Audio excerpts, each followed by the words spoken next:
Welcome back to Arpita Vishwakarma YouTube channel. ಯಾರೆಲ್ಲೇನು subscribe ಮಾಡಿಲ್ಲ ಹೋಗಿ ದಯವಿಟ್ಟು ಸಬ್ಸ್ಕ್ರೈಬ್ ಮಾಡಿ ಅಂತ ಹೇಳ್ತಾ, ನೀವು ನನ್ನ ಹಳೆಯ ವಿಡಿಯೋ ನೋಡಿದರೆ, ಬಿಫೋರ್ ಡೇ ವಿಡಿಯೋ ನೋಡಿದರೆ, ಈ ವಿಡಿಯೋ ಆ ವಿಡಿಯೋದ ಕಂಟಿನ್ಯೂಷನ್ ಅಂತ ಹೇಳ್ತಾ, ನಾವು ಮುಡಿ ಕೊಟ್ಟು ಅಂದರೆ ಧರ್ಮಸ್ಥಳದಲ್ಲಿ ನನ್ನ ಮಗನಿಗೆ ಮುಡಿ ಕೊಟ್ಟು ನಾನು ಹೇಳ್ದಂಗೆ ನೆಕ್ಸ್ಟ್ ಡೇ ಅವನಿಗೆ ತುಲಾಭಾರ ಮಾಡಿಸೋ ಅಂತಹ ಒಂದು ಹರಕೆಯನ್ನು ತೀರಿಸೋದಕ್ಕೆ ಅಂತ ಇವತ್ತು ಬೆಳಗ್ಗೆ ಹೊರಟಿದ್ವಿ.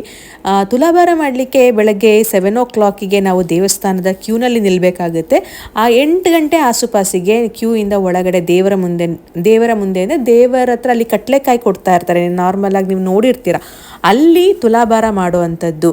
ಸೊ ನಾವು ಹೋಗಿದ್ದೆ 7 ಶಾರ್ಪ್ ಅಲ್ಲಿ ಇದ್ವಿ. ಅದಕ್ಕಿಂತ ಮುಂಚೆನೇ ಜನ ಕ್ಯೂನಲ್ಲಿ ನಿಂತ್ಕೊಂಡು ವೆಯ್ಟ್ ಮಾಡ್ತಾ ಇದ್ರು. ಆದ್ರೂ ಸಹ ಇದು ತುಂಬ ಕಡಿಮೆ ಕ್ಯೂ ಅಂತಾನೆ ಹೇಳಬೇಕು ಅಂತಂದರೆ. ಇದನ್ನು ಮುಗಿಸ್ಕೊಂಡು ನಾವು ಕ್ಯೂನಲ್ಲಿ ಇದ್ದು ಕರೆಕ್ಟಾಗಿ 8 ಅಂದರೆ 7:45 ದೇವಸ್ಥಾನದ ಒಳಗಡೆ ಬಿಟ್ಟರು.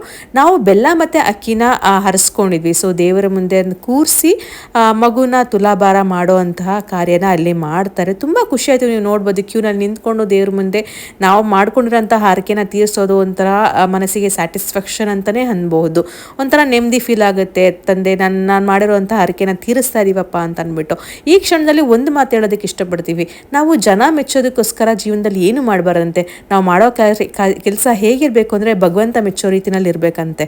ಸೊ ಇದನ್ನು ನಾವು ನಂಬಿರೋ ಅಂಥವ್ರು, ನಾನು ನನ್ನ ಗಂಡ ಇದನ್ನೇ ನಂಬಿರೋ ಅಂಥವ್ರು. ಸೊ ಭಗವಂತ ಯಾವತ್ತೂ ನಮ್ಮ ಜೊತೆ ಇರ್ತಾನೆ ಅನ್ನೋದಷ್ಟೇ ನಮ್ಮ ಶಕ್ತಿ ಭಗವಂತನೇ ಅಂತ ಅಂದ್ಕೊಳ್ತೀವಿ ಯಾವಾಗ್ಲೂ ಅಷ್ಟೇ. ಸೊ ಭಗವಂತನ ಶಕ್ತಿ ಇಲ್ದಲೆ ನಾವು ಜೀವನದಲ್ಲಿ ಯಾವುದನ್ನು ಮಾಡೋದಕ್ಕೆ ಸಾಧ್ಯ ಇಲ್ಲ. ಭಗವಂತ ಯಾವತ್ತೂ ನಮ್ಮ ಜೊತೆ ಇರ್ತಾನೆ, ಅವತ್ತು ಇದ್ದಾನೆ, ಇವತ್ತು ಇದ್ದಾನೆ, ಮುಂದೆನೂ ಸಹ ನಮ್ಮ ಜೊತೆ ಇರ್ತಾನೆ ಅನ್ನೋದಷ್ಟೇ ನಾವು ಅಂದ್ಕೊಂಡಿರೋವಂಥದ್ದು. ಈ ರೀತಿ ನಾವು ಮತ್ತೆ ದೇವರ ದರ್ಶನ ಮುಗಿಸಿ ತುಂಬ ಚೆನ್ನಾಗಿ ಈ ಸರಿ ಅಂತೂ ತುಂಬ ಚೆನ್ನಾಗಿ ದರ್ಶನ ಆಯಿತು ಅಂತಲೇ ಹೇಳಬಹುದು. ಸೊ ಅಲ್ಲಿಂದ ಆರೋಗ್ಯ ಟಿಫನ್ ಮಾಡಿ ಧರ್ಮಸ್ಥಳದಿಂದ ನಾವು ಮಂಗಳೂರಿಗೆ ಹೊರಟ್ವಿ. ಮಕ್ಕಳಿಗೆ ಯಾವಾಗ ಮೋಷನ್ ಮಾಡಬೇಕು ಅನಿಸುತ್ತೋ ಇಲ್ಲ ಅಂತ ತುಂಬಾ ಅದು ಎಷ್ಟು ಜವಾಬ್ದಾರಿ ಅಂತ ತಂದೆ ತಾಯಿಗೆ ಮಾತ್ರ ಗೊತ್ತಿರುತ್ತೆ. ಅಲ್ಲಿಂದ ಮುಗಿಸ್ಕೊಂಡು ನಾವು ಮಂಗಳೂರಿನಲ್ಲಿ ರೂಮ್ನ ಮಾಡಿರೋ ಅಂಥದ್ದು. ರೂಮ್ ಮಾಡಿ ಚೆಕ್ ಇನ್ ಆಗಿಬಿಟ್ಟು ನಾವಿಲ್ಲಿಂದ ಕೊರಗಜ್ಜ ಸ್ವಾಮಿ ದೇವಸ್ಥಾನಕ್ಕೆ ಹೋಗಬೇಕು. ಕೊರಗಜ್ಜನಿಗೂ ಸಹ ಒಂದು ಹರಕೆ ವಿನು ಕಡೆಯಿಂದ ಇತ್ತು. ಸೊ ಹಾಗಾಗಿ ತೀರಿಸ್ಬೇಕಾಗಿತ್ತು ಅನ್ನೋ ಒಂದೇ ಒಂದು ಕಾರಣಕ್ಕೆ ಮೊದಲು ಬಂದು ರೂಮಿಗೆ ಚೆಕ್ ಇನ್ ಆಗಿಬಿಟ್ಟು ಲಗೇಜಸ್ ಎಲ್ಲ ಇಟ್ಬಿಟ್ಟು ಇಲ್ಲಿ ಸ್ವಲ್ಪ ಫ್ರೆಶ್ ಅಪ್ ಆಗಿಬಿಟ್ಟು ನಾವು ಹೊರಟ್ವಿ. ನಾವು ಉಳ್ಕೊಂಡಿರೋಂತಹ ಜಾಗ ಈ ರೀತಿ ಇದೆ ನೋಡಿ. ನಮಗೆ ಫ್ಯಾಮಿಲಿಗೆ ಬೇಕಾಗಿರೋವಂಥದ್ದು, ನಾನು, ನನ್ನ ಗಂಡ, ನನ್ನ ಪಾಪು, ನಮಗೆ ಬೇಕಾಗಿರೋವಂತಹ ಒಂದು ಚಿಕ್ಕದಾಗಿರೋಂತಹ ಒಂದು ತುಂಬ ಆರಾಮಾಗಿರುವಂತಹ ರೆಸ್ಟ್ ಮಾಡೋದಕ್ಕೆ ನೆಕ್ಸ್ಟ್ 3 days ನಾವು ಇಲ್ಲೇ ಇರೋವಂಥದ್ದು. ನೆಕ್ಸ್ಟ್ 3 days ನಾವು ಇಲ್ಲೇ ಸ್ಪೆಂಡ್ ಮಾಡ್ತೀವಿ. ಸೊ ಇವತ್ತಿನ ರೂಮ್ ಈ ರೀತಿ ಇತ್ತು. ಇಲ್ಲಿಂದ ನಾವು ಹೊರಟಿದ್ದು ಕೊರಗಜ್ಜ ಸ್ವಾಮಿ. ಸೊ ನಿಮಗೆ ಗೊತ್ತಿರ್ಬೋದು, ಮಂಗಳೂರವ್ರಿಗೆ ಗೊತ್ತಿರ್ಬೋದು, ಇಲ್ಲ ಬೇರೆಯವರಿಗೂ ಸಹ ಹೇಳೋದಾದರೆ ಕೊರಗಜ್ಜನ ಸ್ಥಾನ 7 ಸ್ಥಾನಗಳಿವೆ ಮಂಗಳೂರಿನಲ್ಲೇ. ನಾವು ಹೋಗೋವಂಥದ್ದು ಆದಿಸ್ಥಳ ಕುತ್ತಾರ್ನಲ್ಲಿರುವಂತಹ ಕೊರಗಜ್ಜನ ಸನ್ನಿಧಿಗೆ. ಮೊದಲು ನಾವು ರಕ್ತೇಶ್ವರಿ ಅಮ್ಮನ ಯಾವತ್ತು ದರ್ಶನ ಮಾಡ್ಕೊಳ್ಬೇಕು. ರಕ್ತೇಶ್ವರಿ ಅಮ್ಮನವರ ಫಸ್ಟ್ ದರ್ಶನ ಮುಗಿಸ್ಕೊಂಡು ನಂತರ ಕೊರಗಜ್ಜನವರ ದರ್ಶನ ಮಾಡೋ ಅಂಥದ್ದು ಇಲ್ಲಿನ ಪ್ರತೀತಿ. ಸೊ ಇದ್ರ ಬಗ್ಗೆ ನಾನು ಹಳೆಯ ವಿಡಿಯೋನಲ್ಲಿ ಒಂದರಲ್ಲಿ ಹಾಕಿದ್ದೀನಿ. ನಾನು ಕೊರಗಜ್ಜನ ಯಾಕೆ ನಾವು ಫಸ್ಟು ರಕ್ತೇಶ್ವರ ಅಮ್ಮನವ್ರನ್ನ ನೋಡಿಕೊಂಡು ಆಮೇಲೆ ಕೊರಗಜ್ಜ ಅವ್ರನ್ನ ದರ್ಶನ ಮಾಡಬೇಕು ಅಂತ ಅಂದ್ಬಿಟ್ಟು ಆ ವಿಡಿಯೋನ ಸಹ ನಾನು ಲಿಂಕಲ್ಲಿ ಇದರಲ್ಲಿ ಹಾಕಿರ್ತೀನಿ, ಹೋಗಿ ಖಂಡಿತವಾಗ್ಲೂ ನೋಡಿ. ಸೊ ಕೊರಗಜ್ಜನಿಗೆ ಪ್ರಿಯವಾದಂತಹ ಪಾನ್ ಆಗಿರ್ಬೋದು, ಚಕ್ಕುಲಿ ಆಗಿರ್ಬೋದು, ಸೇಂದಿ ಆಗಿರ್ಬೋದು, ಅದನ್ನು ಕೊರಗಜ್ಜನಿಗೆ ಅರ್ಪಿಸಿ ನಾವು ನಮ್ಮ ಕೋರಿಕೆಗಳನ್ನೆಲ್ಲ ತೀರಿಸ್ಕೊಟ್ಟಿದ್ಯಪ್ಪ, ನಮಗೆ ಒಳ್ಳೇದು ಮಾಡಪ್ಪ.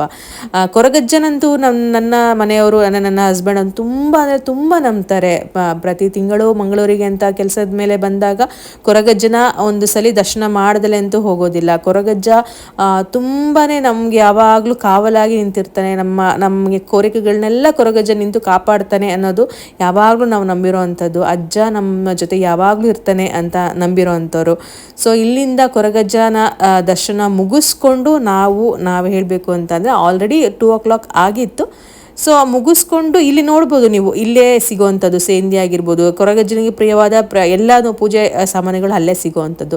ನಾವು ಹೋಗಿದ್ದು ಮಚಿಲಿ ಅನ್ನೋ ಹೋಟೆಲ್ಗೆ. ಕೊರಗಜ್ಜನ ಮುಗಿಸ್ಕೊಂಡು ಮಚಿಲಿ ಹೋಟೆಲ್ನೇ ತಿಂದಿರೋರಿಗೆ ಮಾತ್ರ ಆ ಟೇಸ್ಟ್ ಏನು ಅಂತ ಗೊತ್ತಿರುತ್ತೆ. ಸೊ ಇಲ್ಲಿ ಸಿಗುವಂತಹ ಗೀ ರೋಸ್ಟ್ ಆಗಿರ್ಬೋದು, ಪ್ರಾನ್ ಗೀ ರೋಸ್ಟ್ ಆಗಿರ್ಬೋದು, ಅಂದರೆ ಫಿಶಲ್ಲಿ ಕಂಪ್ಲೀಟ್ ಫಿಶ್, ಎಲ್ಲ ರೀತಿಯ ಫಿಶ್ ಸಹ ಇಲ್ಲಿ ಸಿಗುತ್ತೆ. ಸೊ ಮೊದಲೇ ಹೇಳಿದ್ದು ನನಗೆ ಫಿಶ್ ಅಂದರೆ ಸಿಕ್ಕಾಪಟ್ಟೆ ಇಷ್ಟ ಅಂತ ಅಂದ್ಬಿಟ್ಟು. ಸೊ ಹಾಗಾಗಿ ಸೀ ಫುಡನ್ನು ನಾನು ಭಾಳ ಇಷ್ಟಪಡ್ತೀನಿ. ಇಲ್ಲಿ ಸಿಗುವಂತಹ ಗೀ ರೋಸ್ಟು ಎಲ್ಲದನ್ನೂ ತಿಂದು ನಾವು ಮನೆಗೆ ಹೋಟೆಲ್ಗೆ ಹೋಗಿ ರೆಸ್ಟ್ ಮಾಡಿ ಮತ್ತು ಸಂಜೆ ನನಗೆ ಬೀಚ್ ಹತ್ರ ಹೋಗೋಣ. ಯಾಕೆಂದರೆ ಆರವು ತುಂಬ ಚಿಕ್ಕ ಮಗು ಇದ್ದಾಗ ಬೀಚ್ ಹತ್ರ ಕರ್ಕೊಂಡೋಗಿದ್ದು. ಮುಗಿದಾದ್ಮೇಲೆ ನಾವು ಇದೇ ಫಸ್ಟ್ ಟೈಮ್ ಅವನಿಗೆ ನೆನಪಿರೋ ರೀತಿಯಲ್ಲಿ ನಾವು ಕರ್ಕೊಂಡು ಹೋಗ್ತಾ ಇರೋದು. ಸೊ ಅವನಂತೂ ತುಂಬ ಎಕ್ಸೈಟ್ ಆಗಿಬಿಟ್ಟಿದ್ದ, ಅಮ್ಮ ನೀರು ಹತ್ರ ಹೋಗೋಣ, ಜಿಜ್ಜಿ ಹತ್ರ ಹೋಗೋಣ, ಬೀಚಿಗೆ ಹೋಗೋಣ ಅಂದ್ಬಿಟ್ಟು ತುಂಬ ಎಕ್ಸೈಟೆಡ್ ಆಗಿದ್ದ. ಸೊ ಅವನಿಗೋಸ್ಕರನೇ ತುಂಬ ಟಯರ್ಡ್ ಆಗಿದ್ರು ಸಹ ಇಲ್ಲ ಬೀಚ್ ಹತ್ರ ಹೋಗಿ ಆರೋನ ಆಟ ಆಡ್ಸೋಣ ಅಂತ ಅಂದ್ಬಿಟ್ಟು ಇಲ್ಲಿಗೆ ಕರ್ಕೊಂಬಂದ್ವಿ. ಅಲ್ಲಿಗೆ ಬಂದು ಆ್ಯಕ್ಚುಲಾಗಿ ಅವನಂತೂ ತುಂಬಾ ಎಂಜಾಯ್ ಮಾಡ್ದ. ಅಮ್ಮ ಹಂಗಿದೆ ಹಂಗಿದೆ ಅಂತ ಅಂದ್ಬಿಟ್ಟು ತುಂಬಾ ಎಂಜಾಯ್ ಮಾಡ್ದ. ಅವ್ನಿಗೆ ಇವಾಗ ಎಲ್ಲನೂ ಅರ್ಥ ಆಗ್ತಿದೆ. ಮೊದಲೇ ಹೇಳ್ದಂಗೆ ಬೆಳೀತಾ ಬೆಳೀತಾ ಎಲ್ಲನೂ ಗೊತ್ತಾಗ್ತಾಯಿದೆ, ಹೇಗೆ ಹೋಗ್ಬೇಕು ಏನು ಎತ್ತ ಅಂತ ಎಲ್ಲನೂ ಗೊತ್ತಾಗ್ತಾ ಇದೆ. ಸೊ ನಾನು ಈ ಸಂದರ್ಭದಲ್ಲಿ ನನಗೆ ಒಂದು ವಿಷಯ ಹೇಳಬೇಕು ಅಂತ ಅನ್ನಿಸ್ತು. ಏನಪ್ಪ ಅಂತಂದರೆ ಅಂದರೆ ಯಾರು ಏನೇ ಅನ್ನಲಿ ಏನೇ ಮಾಡಲಿ, ನಾವು ನಮ್ಮ ಖುಷಿಗೆ ಯಾವತ್ತೂ ಸಹ ಬ್ಯಾರಿಕೇಡ್ ಹಾಕ್ಕೊಂಡು ಜೀವನ ಮಾಡೋದಕ್ಕಾಗೋದಿಲ್ಲ. ನಾವು ನಮ್ಮ ಸಂತೋಷನಾಗಿರ್ಬೋದು, ನಮ್ಮ ಮಕ್ಕಳ ಜೊತೆ ಆಯಾ ಸಮಯದಲ್ಲಿ ಕಳಿಬೇಕಾದಂಥ ಸಂತೋಷದ ಕ್ಷಣಗಳಾಗಿರ್ಬೋದು ನಾವು ಕಳಿಬೇಕಾಗುತ್ತೆ. ಸೊ ಅಂತ ಹೇಳ್ತಾ ಮತ್ತೆ ಹಾಗೆ ನಾವು ಬಂದಿರೋಂತಹದ್ದು ಇವತ್ತು ತಣ್ಣೀರು ಬಾವಿ ಅನ್ನೋ ಬೀಚಿಗೆ. ಸೊ ಇಲ್ಲಿ ನೀವು ನೋಡ್ಬೋದು 7 o'clock ಕ್ಲೋಸ್ ಆಗುತ್ತೆ. ನಾವು ರೀಚ್ ಆಗಿದ್ದು ಆಲ್ಮೋಸ್ಟ್ 6 o'clock ಆಗಿತ್ತು. 1 hour ಅಷ್ಟು ನಮಗೆ ಟೈಮ್ ಇದ್ದಿದ್ದು. ಸೊ ಅಷ್ಟರಲ್ಲಿ ಎಷ್ಟು ಆಟ ಆಡಬೇಕು, ಎಷ್ಟು ಆರೋ ಜೊತೆ ಆಟ ಆಡಿಸ್ಬೇಕು ಅಷ್ಟು ಆಟ ಆಡಿಸ್ಬಿಟ್ಟು ನಾವು ಹೊರಟ್ವಿ. ತುಂಬ ಆಟ ಆಡಿದಂಗೆ ಅನ್ನಿಸ್ಲಿಲ್ಲ, ಯಾಕೆಂದರೆ ಸನ್ಸೆಟ್ಟಿಗೆ ಟೈಮಿಗೆ ಕರೆಕ್ಟಾಗಿ ಬಂದಿದ್ವಿ ನಾವು. ಸನ್ಸೆಟ್ ಟೈಮಿಗೆ ಕರೆಕ್ಟಾಗಿ ಬಂದಿದ್ವಿ ನಾವು. ಸನ್ಸೆಟ್ನ ಮುಗಿಸ್ಕೊಂಡು ಅಲ್ಲೇ ಸಹ ಶವರ್ ಎಲ್ಲನೂ ಫೆಸಿಲಿಟಿ ಇದೆ. ಅಂದರೆ ಹೊರಗಡೆ ಬಂದಿರೋರಿಗೆ ನಾನು ಇಲ್ಲಿಂದ ಹೇಳ್ತಾ ಇರೋದು, ನೀವು ತಣ್ಣೀರು ಬಾವಿ ಅಂತ ಬೀಚಿಗೆ ಹೋದರೆ ಮಂಗಳೂರಿನಲ್ಲಿ ನಿಮಗೆ ಅಲ್ಲಿ ಎಲ್ಲ ರೀತಿ ಫೆಸಿಲಿಟೀಸ್ ಇದೆ. ಅಂದರೆ ಪಕ್ಕದಲ್ಲಿ ಹೋಟೆಲ್ ಆಗಿರಬಹುದು ಅಥವಾ ಎಲ್ಲ ರೀತಿ ಅಂದರೆ ಶವರ್ ಆಗಿರ್ಬೋದು, ನಿಮ್ಮ ಡ್ರೆಸ್ ಚೇಂಜ್ ಮಾಡೋದಕ್ಕೆ ಎಲ್ಲ ಫೆಸಿಲಿಟೀಸ್ ಇದೆ. ತುಂಬ ಕ್ಲೀನಾಗಿದೆ. ಇಲ್ಲಿ ಮಕ್ಕಳನ್ನ ಕರ್ಕೊಂಬಂದು ತುಂಬ ಚೆನ್ನಾಗಿ ಆಟ ಆಡಿಸ್ಬೋದು ಮತ್ತು ತುಂಬ ಸೇಫ್ ಬೀಚ್ ಅಂತಲೇ ಹೇಳ್ಬೋದು. ಏಕೆಂದರೆ ಸುತ್ತ ಇಲ್ಲಿ ಸೆಕ್ಯೂರಿಟೀಸ್ ಇಟ್ಕೊಂಡು ಕಾಯ್ತಾ ಇರ್ತಾರೆ, ಯಾರು ತುಂಬ ಒಳಗಡೆ ಹೋಗ್ದಂಗೆ, ಯಾವುದೇ ರೀತಿ ಅನಾಹುತಗಳನ್ನ ಆಗ್ದಂಗೆ ಇಲ್ಲಿ ಸೆಕ್ಯೂರಿಟಿ ನಿಂತ್ಕೊಂಡು ಕಾಯ್ತಾ ಇರ್ತಾರೆ. ಪರ್ ಹೆಡ್ ನನಗೆ 20 rupees ಚಾರ್ಜ್ ಮಾಡ್ತಾರೆ. ಯಾಕೆಂದರೆ ಬೀಚ್ನ ಕ್ಲೀನ್ ಮಾಡೋದ್ರಿಂದ ಆಗಿರ್ಬೋದು, ಅಲ್ಲಿರೋ ವಾತಾವರಣಗಳನ್ನ ಕ್ಲೀನ್ ಮಾಡೋದ್ರಿಂದ 20 rupees ಪರ್ ಹೆಡ್ ನನಗೆ ಚಾರ್ಜ್ ಮಾಡ್ತಾರೆ. ತುಂಬ ಸೇಫ್ ಆಗಿರುತ್ತೆ ಈ ಬೀಚಿಗೆ ಹೋಗೋದು ಮಂಗಳೂರಿನಲ್ಲಿ ಅಂತ ನಾನು ಪ್ರಿಫರ್ ಮಾಡ್ತೀನಿ. ಸೊ ನಿಮಗೆ ರೆಫರ್ ಸಹ ಮಾಡ್ತಾ ಇದ್ದೀನಿ. ಯಾರಾದರೂ ಮಂಗಳೂರಿಗೆ ಬರೋವಂತಹರಿದ್ದರೆ ಈ ಬೀಚಿಗೆ ಬನ್ನಿ, ತುಂಬ ಸೇಫ್ ಆಗಿ ಆಟ ಆಡಿಕೊಂಡು ಆರಾಮಾಗಿ ಹೋಗಬಹುದು ಅಂತಲೇ ಹೇಳ್ಬೋದು. ಸೊ ಈ ರೀತಿ ನಮ್ಮ ಸಂಜೆ ಆಗಿತ್ತು. ತುಂಬ ಟಯರ್ಡ್ನೆಸ್ ಇದ್ರೂ ನನ್ನ ಮಗನಿಗೋಸ್ಕರ ಇವತ್ತು ಈ ಬೀಚ್ ಹತ್ರ ಬಂದು ಆಟ ಆಡಿಕೊಂಡು ಅವನ ಜೊತೆನೇ ಆಟ ಆಡಿಕೊಂಡು ನಮಗೆ ಟೈಮ್ ಪಾಸ್ ಆಗಿದೆ, ಗೊತ್ತಾಗಲಿಲ್ಲ. ಸೊ ಅವನು ಸಹ ತುಂಬ ಚೆನ್ನಾಗಿ ಎಂಜಾಯ್ ಮಾಡ್ತಾ ಇದ್ದ. ಈ ಟೈಮಲ್ಲಿ ಮಕ್ಕಳು ಎಲ್ಲಾದರೂ ಫೀಲ್ ಮಾಡ್ತಾರಂತೆ, ಏನು ಎತ್ತ ಅಂತ. ಅವರಿಗೆ ತುಂಬ ಕ್ವಶನ್ಸು, ಕ್ಯೂರಿಯಾಸಿಟೀಸ್ ಜಾಸ್ತಿ ಇರುತ್ತಂತೆ.